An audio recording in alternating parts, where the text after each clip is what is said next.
আসসালামু আলাইকুম বন্ধুরা, আশা করি সবাই সুস্থ আছেন।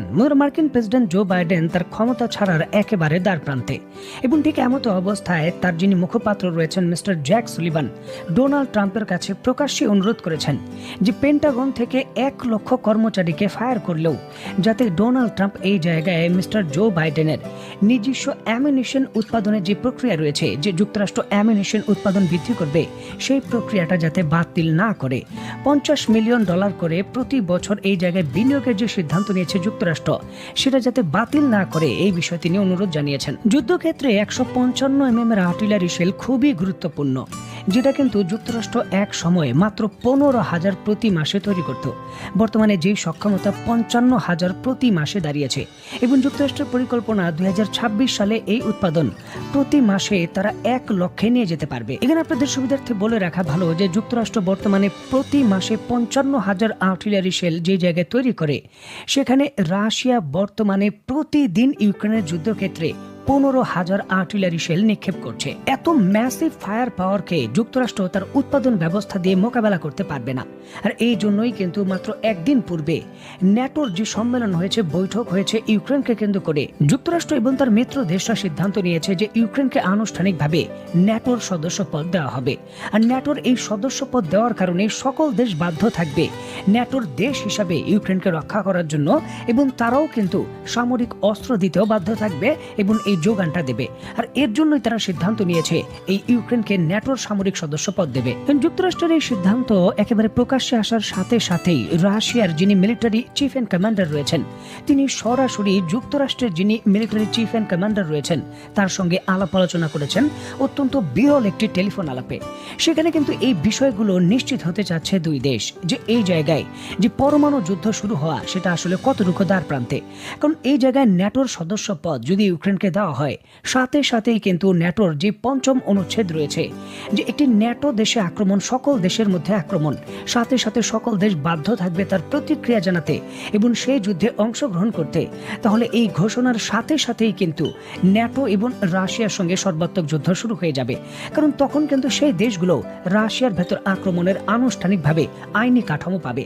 বিষয়টিকে কেন্দ্র করেই কিন্তু রাশিয়ান কমান্ডার একটি বিরল টেলিফোন আলাপে সরাসরি যুক্তরাষ্ট্রের কাছে ব্যাখ্যা চেয়েছে। এখানে আপনাদের সুবিধার্থে বলে রাখা ভালো, এই যে ইউক্রেন আনুষ্ঠানিকভাবে ন্যাটো সদস্যপদ পাওয়ার অনেকটা দ্বার প্রান্তে, এবং তারা আবেদন করেছে, এখানে কিন্তু তারা একটা কৌশলী প্রস্তাবও দিয়েছে। রাশিয়া ইউক্রেনের যে 27% জায়গা দখল করে রেখেছে, সেই 27% জায়গা বাদ দিয়ে বাকি যে জায়গাগুলো ইউক্রেনের নিয়ন্ত্রণ রয়েছে, ইউক্রেন আবেদন করেছে যে সেগুলোর জন্য যাতে ন্যাটোর সদস্যপদ দেওয়া হয়। মানে রাশিয়া তার দখলকৃত 27% জায়গার বাইরে নতুন করে যদি দখল করতে চায়, তখন ন্যাটোর সেই আর্টিকেল কিন্তু অ্যাক্টিভেটেড হবে, এমন প্রস্তাবই তারা দিয়েছে। এই জায়গায় প্রশ্ন হলো যে একটি দেশের 27% জমি বাদ দিয়ে তাদের ন্যাটো সদস্য দেওয়া হবে, এই ধরনের নিয়ম কি আছে? একটি দেশকে আপনি ন্যাটোর সদস্য বানালেন, তবে 27% জায়গা বাদ দিয়ে দিলেন যে সেগুলো ন্যাটোর অংশ হবে না, এই ধরনের কার্যক্রম কি করা যাবে? দেখুন, ইতিহাস কিন্তু এটাই সাক্ষী দেয়, এবং সামরিক বিশেষজ্ঞরা কিন্তু এমনটাই বলছেন যে এমনটা করা সম্ভব, এবং এর আগেও ন্যাটো এমনটা করেছে। দ্বিতীয় বিশ্বযুদ্ধের পর যখন ন্যাটো তৈরি হয়, তখন জার্মানি 2 ভাগে বিভক্ত ছিল। কেবলমাত্র পশ্চিম জার্মানিকেই কিন্তু তখন ন্যাটোর অংশ করা হয়েছিল, পূর্ব জার্মানিকে অংশ করা হয়নি, কারণ পূর্ব জার্মানির নিয়ন্ত্রণ ওই সময় সোভিয়েত ইউনিয়নের ছিল। কিন্তু সার্বিক বিষয়টা কিন্তু এখানেই শেষ নয়। দক্ষিণ প্রশান্ত সাগরে যুক্তরাজ্যের বেশ কিছু এমন দ্বীপ আছে যেগুলো যুক্তরাষ্ট্রের ভূখণ্ড হিসাবে স্বীকৃত, তবে সেগুলো ফ্রান্স দখল করে রেখেছে। ওই এলাকাগুলো কিন্তু ন্যাটোর অন্তর্ভুক্ত নয়, কেবলমাত্র ফ্রান্স এবং যুক্তরাজ্যের যে মূল ভূখণ্ড রয়েছে সেটাই তাদের অংশ। এমনকি আর্জেন্টিনার সঙ্গে ফকল্যান্ড আইল্যান্ড নিয়ে যুক্তরাজ্যের যে বড় সংঘাত চলছে এবং দ্বন্দ্ব রয়েছে, সেই ফকল্যান্ড আইল্যান্ডও কিন্তু আনুষ্ঠানিকভাবে এই যুক্তরাজ্যের অংশ হলেও সেটা ন্যাটোর অংশ নয়। এখন সুযোগ আছে, সুযোগের সদ্ব্যবহারও করতে চায় জো বাইডেন। তড়িঘড়ি করে এই জায়গায় ইউক্রেনকে ন্যাটোর সদস্যপদ তিনি দিতে চান। প্রশ্নটা হচ্ছে, এই সিদ্ধান্তে ডোনাল্ড ট্রাম্পের মতামত কি এবং মিস্টার পুতিন আসলে কি ভাবছেন? এই ন্যাটোতে যোগদানের ইস্যুকে কেন্দ্র করে ইউক্রেনে আক্রমণ, এখন এই 27% জায়গা জায়গা যদিও রাশিয়ার দখলে রয়েছে, সেগুলো যদি আমরা ব্যাসার্ধের হিসাবে দেখি, সেটা যদি আমরা পরিমাণ দেখি, বেশি একটা কিলোমিটার কিন্তু নয়। হতে পারে যে এখানে 50 থেকে 60 কিলোমিটার হতে পারে রাশিয়ার সীমান্ত থেকে দূরবর্তী অংশ হবে ন্যাটোর অংশ ইউক্রেনের ভেতর। সেখানেও যদি ন্যাটো তার সামরিক সরঞ্জাম বসায় ঘাঁটি তৈরি করে, সেটাও রাশিয়ার জন্য একটা বড় ঝুঁকি। এখন রাশিয়া এই সিদ্ধান্ত কি মানবে? যদিও রাশিয়া বলেছে যে যেই 27% জায়গা আমাদের দখলে রয়েছে সেটা আমাদের দিয়ে দিন, স্বীকৃতি দিয়ে, এবং লিখিত দিন যে আপনি ন্যাটোতে যোগদান করবেন না, তাহলে কিন্তু যুদ্ধ শেষ। এখন 27% জায়গা রাশিয়াকে দিতে চাচ্ছে ইউক্রেন, তবে ন্যাটোতে তারা যোগদান করবে যাতে করে বাকি ভূখণ্ড রক্ষা করা যায়, এমনটা তারা চিন্তা করছে। এবং এর পক্ষে পরিষ্কারভাবে সমর্থন রয়েছে যুক্তরাষ্ট্র এবং তার মিত্র দেশের। এখন এই সার্বিক প্রেক্ষাপটে আসলে রাশিয়া কি করতে যাচ্ছে সেটাই এখন দেখার বিষয়। দেখুন, রাশিয়া যে আসলে কি করতে যাচ্ছে এবং কি করবে সেটা মিস্টার পুতিনের নতুন সিদ্ধান্তে একেবারে পরিষ্কার।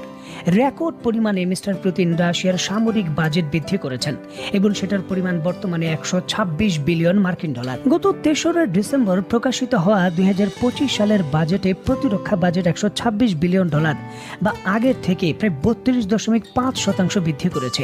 এর জন্য এক ধাক্কায় প্রায় 28 বিলিয়ন মার্কিন ডলার রাশিয়ান যে প্রতিরক্ষা ব্যয় সেটা এক ধাক্কায় বৃদ্ধি পেয়ে গেছে। দেখুন, রাশিয়া আরো দীর্ঘমেয়াদী শক্তিশালী যুদ্ধের প্রস্তুতি নিচ্ছে ন্যাটোর বিরুদ্ধে, যাতে দীর্ঘ সময় ধরে সে যুদ্ধ করতে পারে এবং এর প্রভাব দেশের নাগরিকদের উপর মূল্যস্ফীতিতে না পড়ে সেটা নিশ্চিত করার জন্য রাশিয়া রেকর্ড পরিমাণে তার ব্যাংকের যে সুদের হার সেটা 21% নিয়ে গেছে।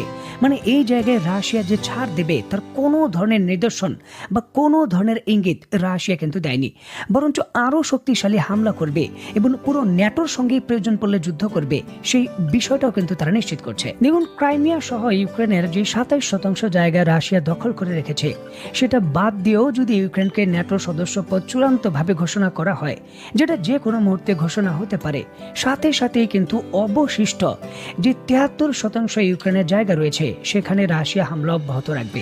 রাশিয়া কোনোভাবেই সেখান থেকে পিছপা হবে না, কারণ রাশিয়ার প্রধান এজেন্ডা এই জায়গায় ইউক্রেনের ভূমি দখল ছিল না, কারণ রাশিয়ার প্রচুর ভূখণ্ড পড়ে রয়েছে যেখানে কোনো মানুষই বসবাস করে না। রাশিয়ার মূল উদ্দেশ্যই ছিল যে তার সীমান্তে ন্যাটো যাতে নতুন করে কোনো সামরিক ঘাঁটি তৈরি করতে না পারে। ইউক্রেনের মতো একটা কৌশলগত ভৌগোলিক অবস্থান যেখান থেকে রাশিয়ার মস্কোর ভেতর আক্রমণ করা খুবই সহজ, এমন একটি গুরুত্বপূর্ণ কৌশলগত জায়গায় ন্যাটোর অবস্থান পার্মানেন্টলি হোক, মিস্টার পুতিন কখনোই সেটা হতে দেবেন না। এবং নিশ্চিতভাবে এই সিদ্ধান্ত যদি ন্যাটো বাস্তবায়ন করে, তাহলে ন্যাটো এবং রাশিয়ার চূড়ান্ত যে যুদ্ধ সেই জিনিসটা একেবারে অনিবার্য, কোনোভাবেই সেখান থেকে সরে আসার সুযোগ নেই। এই জায়গায় যুক্তরাষ্ট্র এবং জো বাইডেনের নিজের পররাষ্ট্রনীতি, নিজের সামরিক নীতির যে হার হয়েছে রাশিয়ার কাছে সেটা মেনে নেওয়া উচিত এবং ইউক্রেনের থেকে তাদের সরে আসা উচিত। এটাই হলো বিশ্ব শান্তির জন্য সব থেকে বড় জিনিস। তো বন্ধুরা, গুরুত্বপূর্ণ এই বিষয়টিকে কেন্দ্র করে আপনি ব্যক্তিগতভাবে কি মনে করছেন তা অবশ্যই কমেন্ট বক্সে লিখবেন। তো বন্ধুরা, আজকের মতো বিদায়, নতুন কোনো ভিডিও নিয়ে আবার দেখা হবে। সেই পর্যন্ত সবাই ভালো থাকবেন, সুস্থ থাকবেন।